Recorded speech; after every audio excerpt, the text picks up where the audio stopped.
Hello friends, स्वागत है हमारे ज्योग्राफी के इस नए सीरीज पे। दोस्तों, आज हम लोग पढ़ने वाले हैं ग्लोब, अक्षांशीय रेखा और देशांतरीय रेखा के बारे में। साथ ही ग्लोब पर जो विभिन्न प्रकार की जो रेखाएं हैं उनके बारे में भी हम लोग बहुत अच्छे से समझने का प्रयास करेंगे। और साथ ही जो कंफ्यूजन होती है स्टूडेंट को, वे सारे कंफ्यूजन भी मैं दूर करने का प्रयास करूंगा। देखिए, ग्लोब क्या है? ग्लोब पृथ्वी का एक काल्पनिक नमूना है। पृथ्वी का एक काल्पनिक नमूना है जिसका यूज हम सिर्फ और सिर्फ पृथ्वी का बेहतर तरीके से स्टडी करने के लिए, पृथ्वी का अध्ययन करने के लिए ही हम लोग ग्लोब का यूज करते हैं। वैसे पृथ्वी पर कोई रेखा है नहीं, हम बस काल्पनिक रूप से मानते हैं और उसका स्टडी करते हैं। और ये जो रेखाएं हैं, विभिन्न प्रकार की जो रेखाएं हैं, इनका यूज हम लोग बेसिकली करते हैं समय का निर्धारण के लिए, तापमान के लिए, समय और तिथि के लिए भी हम लोग इसका जो है यूज करते हैं, इसका मेजरमेंट करते हैं हम लोग। तो चलिए सबसे पहले समझते हैं जो हमारा ग्लोब है। ग्लोब एक काल्पनिक नमूना है, मैंने बोला। और इस ग्लोब, पृथ्वी का इस ग्लोब पर जो विभिन्न प्रकार की जो रेखाएं हैं वो सब हम लोग पढ़ेंगे। सबसे पहले 0 डिग्री से शुरू करते हैं। पृथ्वी, ये जो हम लोग का ग्लोब है, इसका बिल्कुल यहाँ बीचों बीच में 0 डिग्री, 0 डिग्री को हम बोलते हैं विषुवत रेखा, विषुवत रेखा। और 0 डिग्री की अगर हम बात करते हैं, ये जो 0 डिग्री विषुवत रेखा है, अगर पृथ्वी की हम बात करें तो इसको दो टुकड़ों में, दो भागों में विभाजित करता है। ऊपर वाला उत्तरी गोलार्ध, नीचे वाला दक्षिणी गोलार्ध। अगर हम 0 डिग्री के ठीक ऊपर की ओर जाते हैं 23.5 डिग्री, अगर ऊपर की ओर 23.5 डिग्री जाते हैं तो ये हमको मिलता है कर्क रेखा, कर्क रेखा। और ठीक अगर विषुवत रेखा के नीचे जाते हैं 23.5 डिग्री, 23.5 डिग्री आप अगर नीचे जाइएगा तो आपको मिलेगा मकर रेखा, मकर रेखा। और ठीक अगर ऊपर की ओर 66.5 डिग्री जाते हैं, 66.5, अगर ऊपर की ओर जाते हैं तो ये मिल जाता है आर्कटिक, आर्कटिक रेखा। और 66.5 डिग्री नीचे जाते हैं, 66.5 डिग्री अगर नीचे जाएंगे तो ये हमको मिल जाएगा अंटार्कटिक रेखा, अंटार्कटिक रेखा। तो इस प्रकार से टोटल हम समझ गए जो हमारा ग्लोब है, इसमें जो रेखाएं हैं। अब हम लोग समझते हैं ये जो 0 डिग्री विषुवत रेखा है। देखिए, ये 0 डिग्री विषुवत रेखा, ये जो 0 डिग्री जिस प्रकार से है, ये हॉरिजेंटल लाइन है, क्षैतिज है, क्षैतिज रेखा। तो अक्षांशीय रेखा किसको बोलते हैं? तो जो क्षैतिज रेखा है उनको बोला जाता है अक्षांशीय रेखा। और टोटल कितने अक्षांशीय रेखा होंगे? तो विषुवत रेखा के अगर ऊपर जाते हैं तो ये हम 0 से शुरू किए हुए थे, इधर इस तरह से जाएंगे तो ऊपर मिलेगा 90 डिग्री। ठीक इधर भी जाएंगे तो इधर भी हमको मिलेगा वैसे ही 90 डिग्री।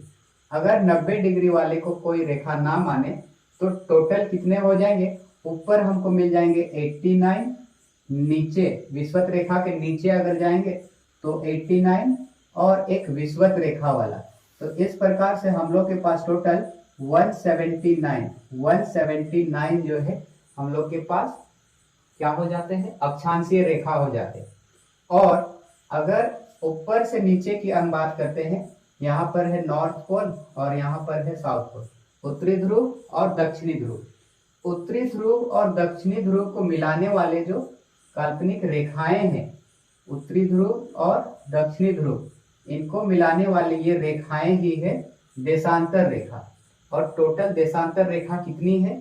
तो याद रखिएगा, अगर हम इसके बीचों बीच से बात करें तो इधर मैंने बोला था शुरुआती समय में, विषुवत रेखा के ऊपर उत्तरी गोलार्ध और नीचे दक्षिणी गोलार्ध। ठीक अगर हम बात करते हैं पूरब की ओर तो पूर्वी गोलार्ध और इसके पश्चिम की ओर पश्चिमी गोलार्ध।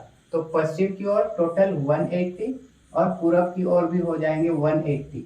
तो इस प्रकार से टोटल 360 याद रखिएगा, टोटल देशांतरीय रेखा हो जाती।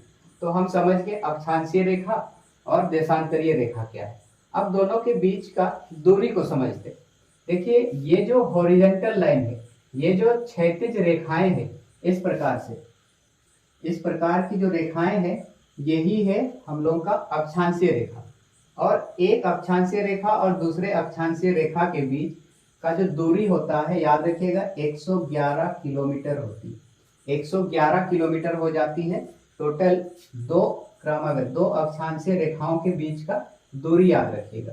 और ये जो अक्षांशीय रेखाएं हैं, ये अक्षांशीय रेखाओं का काम क्या है, क्यों हम लोग इसका यूज करते हैं, तो याद रखिएगा इनका यूज तापमान और जलवायु निर्धारण के लिए।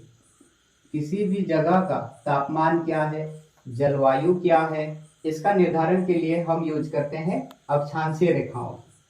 अब ये जो देशांतर रेखाएं हैं, ये देशांतर रेखा जो उत्तरी ध्रुव और दक्षिणी ध्रुव इनको मिलाने वाले जो रेखाएं हैं वही है देशांतरीय रेखा। इस प्रकार से उत्तरी ध्रुव और दक्षिणी ध्रुव को मिलाने वाली रेखाएं। अब ये जो हम लोग का देशांतर रेखा है, इनके बीच की अगर दूरी की हम बात करें तो यहाँ अलग होती है, हर एक जगह अलग अलग। यहाँ देखिए बिल्कुल दोनों सामने में है, यहाँ देखिए सबसे ज्यादा दूर है। तो देशांतर रेखाओं के बीच का दूरी याद रखिएगा। अगर सबसे कम की बात करें, मिनिमम की बात करें, मिनिमम देखिएगा ध्रुवों पर, ये जो ध्रुव है इन ध्रुवों पर सबसे कम दूरी होती है, और कितना होता है 0 किलोमीटर। और अगर सबसे अधिक दूरी की हम बात करें तो मैक्सिमम डिस्टेंस कितना होता है, मैक्सिमम होता है ये विषुवत रेखा पर मैक्सिमम, और कितना होता है 111.32 किलोमीटर होता है सबसे ज्यादा।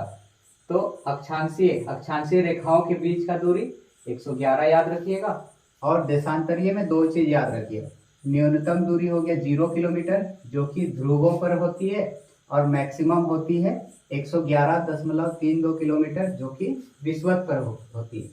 और ये जो देशांतर रेखा है इनका यूज हम लोग क्यों करते, क्यों हम इस प्रकार से काल्पनिक रेखा खींचते, तो याद रखिएगा इनका यूज हम टाइम और डेट का निर्धारण करने के लिए यूज करते हैं। हम लोग अक्षांशीय रेखा का यूज करते हैं तापमान और जलवायु के लिए, और देशांतरीय का हम यूज करते हैं टाइम और डेट के लिए। अब जो टाइम और डेट के लिए यूज करते हैं इसमें भी याद रखिएगा जो देशांतर है इसमें दो देशांतर याद रखिएगा। एक है 0 डिग्री देशांतर, एक 0 डिग्री देशांतर याद रखिएगा, और 0 के ठीक जस्ट अपोजिट 180 डिग्री देशांतर, ये दो याद रखिएगा। तो 0 डिग्री देशांतर क्या है और 180 डिग्री देशांतर क्या है, तो 0 डिग्री जो देशांतर है आप वर्ल्ड मैप उठा के देख लीजिएगा, जो 0 डिग्री देशांतर है इसको बोलते हैं ग्रीनविच याम्योत्तर, ग्रीनविच याम्योत्तर। और 180 डिग्री जो देशांतर है इसको बोला जाता है अंतरराष्ट्रीय तिथि रेखा, अंतरराष्ट्रीय तिथि रेखा, ये याद रखिएगा। 0 डिग्री देशांतर को ग्रीनविच याम्योत्तर और 180 डिग्री देशांतर को अंतरराष्ट्रीय तिथि रेखा, ये दो रेखा को आप जब वर्ल्ड मैप में उठा के देखिएगा तो 180 डिग्री देशांतर जो है ये याद रखिएगा ये कहाँ से होते हुए गुजरती है, तो 180 डिग्री वाला याद रखिएगा आर्कटिक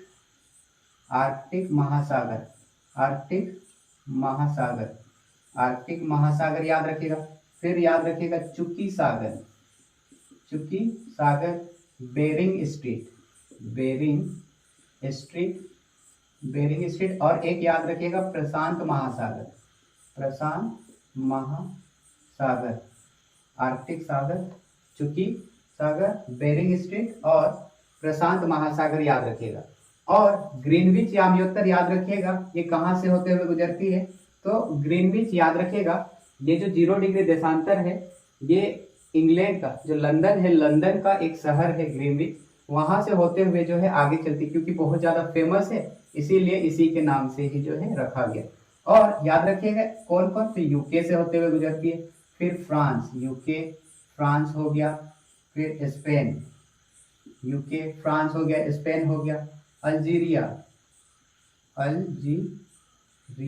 अल्जीरिया नाम याद रखिएगा, माली हो गया, फिर याद रखिएगा बुर्किना फासो, ये याद रखिएगा, घाना, और एक याद रखिएगा दक्षिण अटलांटिक, यहाँ से होते हुए जो है ये 0 डिग्री देशांतर जाती है। ये जो 180 डिग्री देशांतर है अंतरराष्ट्रीय तिथि रेखा जो कि इनसे होते हुए जाती है, इसमें याद रखिएगा जब हम इधर से आते हैं लेफ्ट की ओर तो एक दिन जोड़ दिया जाता है, ये अंतरराष्ट्रीय तिथि रेखा है, इसमें तिथि का निर्धारण किया गया है इसमें मान लीजिए सोमवार है एक इधर साइड, तो इस तिथि रेखा के इधर जाते हैं तो एक दिन बढ़ जाएगा, मंगलवार हो जाएगा।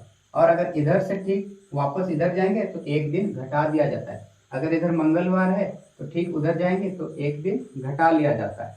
और ये जो 0 डिग्री देशांतर है, ग्रीनविच याम्योत्तर, ये समय के लिए निर्धारण किया गया है। और भारत जो है इस ग्रीनविच याम्योत्तर से जो 0 डिग्री देशांतर है, इससे अगर हम बात करें तो 5.5 घंटा जो है आगे है। और 5.5 घंटा 5 घंटा 30 मिनट इतना आगे है। भारत जो है ग्रीनविच से 5.5 घंटा आगे है। ऐसा इसीलिए है क्योंकि हमको पता है हम लोग का जो पृथ्वी है, ये पृथ्वी टोटल एक चक्कर लगाती है। एक चक्कर लगाती है मतलब 360 डिग्री घूमती है। एक चक्कर 360 डिग्री घूमने के लिए टोटल 24 घंटे का समय लगाती है। 360 डिग्री घूमने के लिए अगर हम इस घंटे में 60 में गुना कर दे तो ये बन जाएगा मिनट में। और अगर 1 डिग्री का वैल्यू निकाले तो दोनों को डिवाइड कर दीजिए, तो डिवाइड करने से ये हो जाएगा 4। तो 1 डिग्री का वैल्यू होता है 4 मिनट। 1 डिग्री का वैल्यू होता है 4 मिनट। और भारत की बात करें तो भारत का जो मानक समय रेखा है वो 82.5 डिग्री है।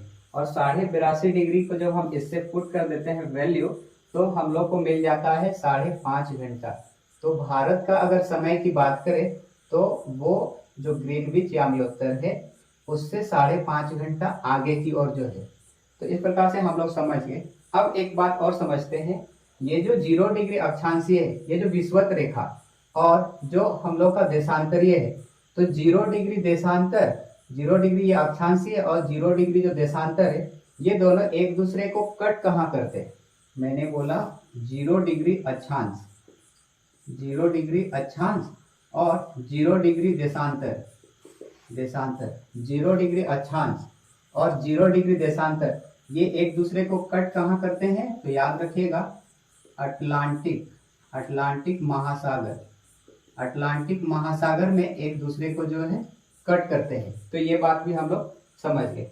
अब हम लोग समझते हैं कि हम लोग का, मैंने बोला था यहाँ पर जो 0 डिग्री अक्षांशीय है, 0 डिग्री जो हम लोग का अक्षांशीय है विषुवत रेखा, विषुवत रेखा के ऊपर वाला उत्तरी गोलार्ध और नीचे वाला दक्षिणी गोलार्ध। एक बात और याद रखिएगा कि पृथ्वी में सबसे बड़ा दिन, पृथ्वी में सबसे बड़ा दिन की अगर हम बात करें, अगर बड़ा दिन की हम बात करें तो इसको हम अलग अलग करते हैं। उत्तरी गोलार्ध में, उत्तरी गोलार्ध में बड़ा दिन कब होता है? ये जो उत्तरी गोलार्ध है इसमें बड़ा दिन कब होता है? याद रखिएगा 21 जून। अब 21 जून को बड़ा दिन होता है तो रातें छोटी हो जाएगी। और अगर दक्षिणी गोलार्ध की हम बात करें, दक्षिणी गोलार्ध, तो दक्षिणी गोलार्ध में बड़ा दिन कब होता है? तो दक्षिणी गोलार्ध में याद रखिएगा 22 दिसंबर। दक्षिणी गोलार्ध में बड़ा दिन कब होता है? 22 दिसंबर। 22 दिसंबर को बड़ा दिन होता है, मतलब रात छोटी होती है। और एक बात याद रखिएगा कि दिन और रात बराबर कब होती है? मैंने बोला दिन बराबर रात कब होता है? दिन बराबर रात कब होती है? तो याद रखिएगा मैंने बोला कि हम लोग का जो पृथ्वी है दिन और रात बराबर कब होती है? तो याद रखिएगा 21 मार्च को दिन और रात बराबर होती है। और एक याद रखिएगा 23 सितंबर को, 21 मार्च और 23 सितंबर को जो है दिन और रात दोनों बराबर होती है लगभग। और बड़ा दिन की बात करें तो उत्तरी गोलार्ध में 21 जून को बड़ा दिन और दक्षिणी गोलार्ध में 22 दिसंबर को जो है, जो 22 दिसंबर जो है वो दक्षिणी गोलार्ध में बड़ा होगा दिन।